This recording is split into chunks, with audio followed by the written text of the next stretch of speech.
আমি একটু বলেই ফেলি, নেই আমাদের ভালো ডক্টরস নেই, ভালো টিচার্স নেই। আপনি যান, ক্লাসে পড়াচ্ছে না। আমাদের ভালো ডক্টর নেই, ভালো টিচার নেই, ভালো সাংবাদিক কি আছে? বাংলাদেশের মতো এত অনৈতিক, দেশদ্রোহী, ফ্যাসিস্ট সাংবাদিক পৃথিবীর আর কোথাও নেই। ঠিক আছে, ফ্যাসিস্ট, অনৈতিক, চোর, ধান্দাবাজ খালেদ মহিউদ্দিনের মতো টেরা, কিন্তু নৈতিক সাংবাদিক হলেও তো হতো, বা উচ্চমানের বিশ্ব মিডিয়াতে কিছু সাংবাদিক থাকলেও তো হতো। ওই তানভীর চৌধুরী, নিকোলাস হক, এরকম 2-4-5 জন ছাড়া আর খুঁজে পাওয়া যায় না। আর এক ধরনের ছাত্রলীগ সাংবাদিক বা মৈত্রী সাংবাদিক আছে, বা ছাত্র ইউনিয়ন সাংবাদিক আছে, এরা নিজেকে খুব বড় সাংবাদিক মনে করে, আসলে ছাই কচু। এরা খুব এই যে কচু এসব এগুলা। এখন কথা হলো, এই যে নৈতিক, আমাদের জাহিদ বলল ভালো টিচার নেই, ভালো ডক্টর নেই, ভালো সাংবাদিকও তো নেই। ফ্যাক্ট হলো অনৈতিক, বাংলাদেশের মতো অনৈতিক সাংবাদিকতা, এত ফ্যাসিস্ট মেন্টালিটির সাংবাদিকতা, হ্যাঁ, এত কিলার ওরিয়েন্টেড সাংবাদিকতা, মানে খুনি ধর্ষণ ওরিয়েন্টেড। আপনি জানেন এই যে জাহাঙ্গীরনগরের সেঞ্চুরি করেছে মানিক ধর্ষণের, তার সাথে মিষ্টি খাইছে না, এক সেঞ্চুরি করার পর মিষ্টি খাইছে, সেই উদযাপনে খালেদ মহিউদ্দিনের মতো লোক ছিল।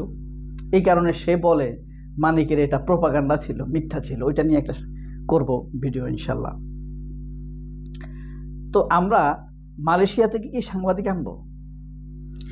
এই জাহিদের এই বক্তব্যটি শুনে তারপর আমরা পরের আলোচনাটা করব। কিন্তু একটা কথা একটু বলতেই হয়, সেটা হচ্ছে, যদি এটা হতো বাংলাদেশের বিচার মালয়েশিয়াতে গেলে ভালো পাওয়া যাবে, মানুষ বিচারের জন্য মালয়েশিয়া যেত।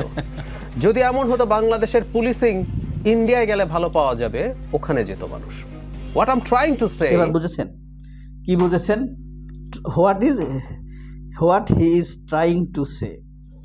ডক্টর জাহিদ আসলে কি বলতে চেয়েছেন নিকোলকে? ডক্টর জাহিদ আসলে বলতে চেয়েছেন, আসলে আমাদের কিছুই নাই, আসলে বাংলাদেশের কিছুই নাই, সাংবাদিক নাই, ডাক্তার নাই, টিচার নাই, কোনো দিকেই আমাদের কোনো কিছু নাই, সাংবাদিকও নাই। মালয়েশিয়া থেকে বাংলাদেশের মানুষ যদি বুঝতো যে মালয়েশিয়াতে গেলে ভালো বিচার পাওয়া যাবে, তাহলে সে মালয়েশিয়াতে যেত। যদি ভালো পুলিশ পাওয়া যেত ইন্ডিয়াতে, তাহলে ইন্ডিয়াতেই যেত। এখন চিকিৎসার জন্য কোথায় যায়? ইন্ডিয়া যায়। এখন কথা হলো, এই কথা যখন বলছিল, নিকোলের চেহারা ভয়ে কি অবস্থা হয়েছে, এই অংশটুকু কয়েক সেকেন্ড দেখেন। কি জানি সাংবাদিকতার কথা আবার বলে কিনা, এই যে দেখেন, পচন না সবকিছুকে পচিয়ে ফেলে। আমাদের রাস্তায় দেখি, কিন্তু ডাক্তারের কাছে আমাদের যেতেই হয়। ভয়ে সে তার চেহারা খারাপ হয়ে গেছে। একদিন মনে আছে ফুয়াদের সাথে তর্ক করছিল এই নিকোল। ফুয়াদ বলছিল সব অপরাধী সমান অপরাধ। নিকোল বারবার ফুয়াদকে প্রশ্ন করছিল, এই যে অমুক জায়গায় পিটিয়ে মেরে ফেলছে, অমুককে তাফাজ্জলকে মারছে, এটা খুব বড় অপরাধ, বারবার বলছিল নিকোল। কিন্তু ফুয়াদ বলছিল, তুমি আবরারের কথা কেন বলছো না? আবরার নামাজ পড়ে বলে। এই যে কাদের সিদ্দিকী বেয়নেট দিয়ে কয়েকশো বিহারিকে মেরে ফেলেছে, সেটা কি যুদ্ধাপরাধ না? সেটা কি মানবতা বিরোধী অপরাধ না? তখন নিকোল বলছে, কোথায়কার কোন 53 বছরের হিসাব আপনি এখন নিয়ে আসছেন কেন? সেটার সাথে তো এখনকার হিসাব মিলে না। তখন ফুয়াদ বলেছে, চমৎকারভাবে তাকে বেয়াদব বানাই দিছে। কিভাবে বেয়াদব বানিয়েছিল? যে ঘর ভাঙা সন্তানগুলো সাধারণত বেয়াদব হয়। আপনি রাশিয়ার সাংবাদিক মধ্যে দেখবেন একটু অ্যাবনর্মাল ভাব আছে, হ্যাঁ, একটু মানে তাদের মধ্যে তাদের সাইকোলজিক্যাল ডিজাস্টার হয়ে গেছে। তারা ফ্যাসিজমের মধ্যে থাকতে থাকতে, তোমরাও বেয়াদব হয়ে গেছো, ফ্যাসিজমের মধ্যে ডিজাস্টার হয়ে গেছো। এটা কিন্তু নিকোলকে আসলে বলে দিয়েছে। এখন ডক্টর জাহিদ এই কথাটি বলেছেন যে মালয়েশিয়ার মানুষ এখন, আচ্ছা আমরা এর আগে জানি ডক্টর জাহিদ এই কথাটা কেন বলছে, নিকোল কোন প্রশ্ন করছিল, আমরা সেটি শুনি, চলুন।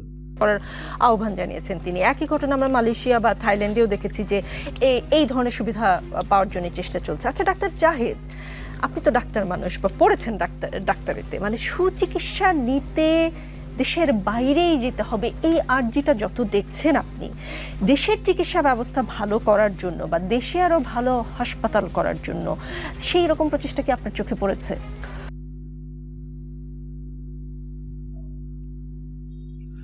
নিকুল প্রশ্ন করেছিল যে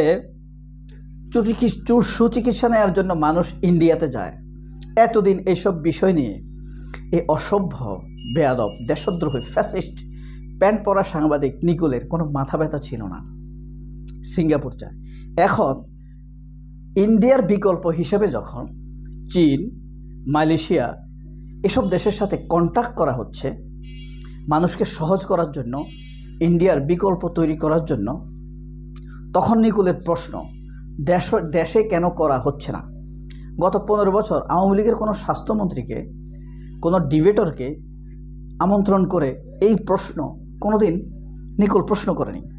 এখন যেহেতু ইন্ডিয়াতে যদি এখনও যেত মানুষ বা সেই থাকতো, তাহলে এখনও নিকুল প্রশ্ন করতো না।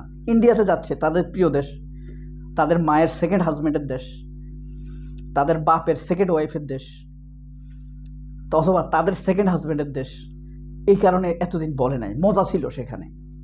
কিন্তু ইন্ডিয়াতে বন্ধ করে যখন বিকল্প হিসাবে চীন, মালয়েশিয়ার কথা ভাবা হচ্ছে, তখন সে বলছে দেশে কেন হচ্ছে না। আমারও প্রশ্ন, দেশে কেন হচ্ছে না? তবে আমার এই প্রশ্নটি অনেক আগ থেকে। তো এই কারণেই বিরক্ত হয়েছেন ডক্টর জাহিদ যে তুমি এতদিন কেন এসব ব্যাপারে তোমাদের অ্যাওয়ারনেস ছিল না, সতর্কতা ছিল না, প্রশ্ন ছিল না। এখন যখন ইন্ডিয়ার বিকল্প খোঁজা হচ্ছে, এখন তোমরা প্রশ্ন করছো। আসলে শুধু ডাক্তার না, আমাদের ভালো বিচার ব্যবস্থাও নেই, ভালো পুলিশই নেই। আমাদের মানুষ যদি দেখতো যে মালয়েশিয়াতে গেলে ভালো বিচার পাবে, তাহলে মালয়েশিয়াতে যেত। ভালো পুলিশিং যদি মনে করতো যে ইন্ডিয়াতে ভালো পুলিশিং আছে, তাহলে ইন্ডিয়াতে যেত। আর আমাদের মানুষ যদি মনে করে যে রাশিয়াতে বা আমেরিকাতে ভালো সাংবাদিকতা আছে, তাহলে সেখান থেকে সাংবাদিক থাকতো। আসলে আমাদের উচিত কিছু সাংবাদিক ইম্পোর্ট করা। ডক্টর জাহিদ কিন্তু সেই দিকে ইঙ্গিত করেছেন বলে আমি মনে করি।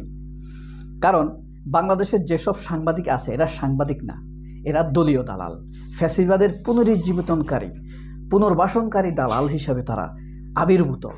এর আগে ছিল সরাসরি ফ্যাসিস্ট, এখন ফ্যাসিবাদের আবির্ভাব করার জন্য বা পুনর্বাসনের জন্য তারা এখন চেষ্টা করে যাচ্ছে। ফ্যাসিস্ট ওয়েলকামার, ফ্যাসিস্টকে তারা ওয়েলকাম করার জন্য বসে আছে। তারা 6 মাসের ছোটোখাটো দোষ ত্রুটিকে 16 বছরের ভয়ঙ্কর রাষ্ট্রীয় অপরাধের সাথে মিলানোর চেষ্টা করে। এই কারণে এইসব দেশীয় ছাত্রী সাংবাদিকদের প্রতি এই দেশের মানুষের মোটেই আস্থা নাই। আসলে ছাত্রী সাংবাদিকরা যাই হোক, এরা কি সাংবাদিক? আসলে কি আমাদের দেশে সাংবাদিক আছে? আপনি বলুন তো। যেমন হিটলারের একজন প্রোপাগান্ডার মিনিস্টার ছিল, তার নাম কি? গোয়েবলস। গোয়েবলস কি সাংবাদিক বলা যায়? না। আমাদের দেশের এসব ছাত্রীগুলোও সাংবাদিক না। এরা গোয়েবলসের এক একটা অবৈধ বীর্যে অথবা যৌথ বীর্যে জন্ম, হিটলারের এবং মুজিবের যৌথ বীর্যে জন্ম নেওয়া এক একটা গোয়েবলসের ছাপনা। সে আপনি খালেদ মহিউদ্দিন বলেন, আর মাসুদ কামাল বলেন, মঞ্জুরুল আলম পান্না বলেন, আর শাহেদ আলম বলেন, এরা এক একটা হইল ছাত্রী, যৌথ বীর্যে জন্ম নেওয়া প্রোপাগান্ডালিস্ট, ফ্যাসিবাদের ছাপনা, বাচ্চা কাচ্চা। এরা কিন্তু ভবিষ্যতে সুযোগ পেলেই আবারও আমাদের গলায় ছুরি চালানোর জন্য ফ্যাসিস্ট আওয়ামী খুনি হাসিনার হাতকে শক্তিশালী করবে, শক্তি যোগাবে, যা এখনই শুরু করেছে। সবাই অনেক ভালো থাকবেন। আল্লাহ হাফেজ। আসসালামু আলাইকুম।